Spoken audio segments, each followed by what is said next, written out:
એટલે આ એક એવો ટોપિક છે કે જેના વિશે મારે તમને એમ કહેવું જોઈએ કે આ ટોપિક 100% પૂછાય એમ નહીં. આ ટોપિક મને ખાતરી છે ત્યાં સુધી 1000% પૂછાશે.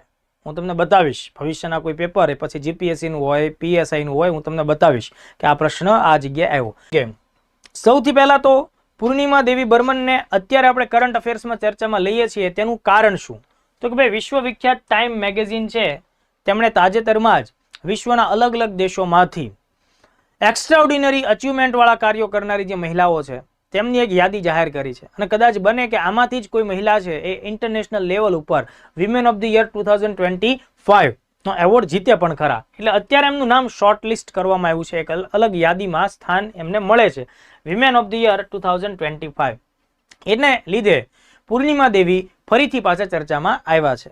હવે બીજા એક એંગલથી આપણે વિચારીએ, બરાબર, બીજા એક એંગલથી વિચારીએ. કદાચ આ જે પહેલી જ લાઈન છે ને એ જ પ્રશ્ન બની શકે કે ટાઈમ મેગેઝિને ભારતની કઈ મહિલાને વિશ્વની વિમેન ઓફ ધ યર 2025 માટે શોર્ટલિસ્ટ કરેલા છે, તો તમારો જવાબ પૂર્ણિમા દેવી બર્મન થઈ જાય છે. અને એમ કરતા કરતા એમને સ્થાનિક મહિલાઓ કે જે ઓછું ભણેલી હતી એમને રોજગાર પણ આપ્યો અને જૈવ વિવિધતાનું સંરક્ષણ પણ કર્યું. એટલે એક કામગીરી એક લક્ષ્યથી ઘણા બધા એંગલને પકડ્યા.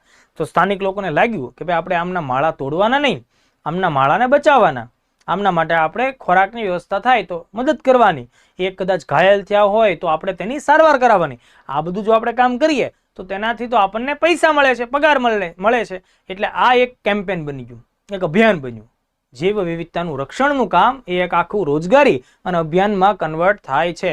એ જે આખી આર્મી થઈ, આર્મી ઇન ધ સેન્સ કે એક આખું સમૂહ, એને સ્થાનિક લોકો હરગીલા આર્મી તરીકે ઓળખે છે. તો હરગીલા આર્મીનું કાર્ય હરગીલાનો બચાવ કરવાનું છે. તો જો ધ્યાનથી તમે ખાસ ધ્યાન રાખજો, આવો સવાલ પણ પૂછાય કે ભાઈ હરગીલા આર્મીની રચના કોણે કરાવી, તો તમારે ધ્યાનમાં રાખવાનું પૂર્ણિમા દેવી બર્મન.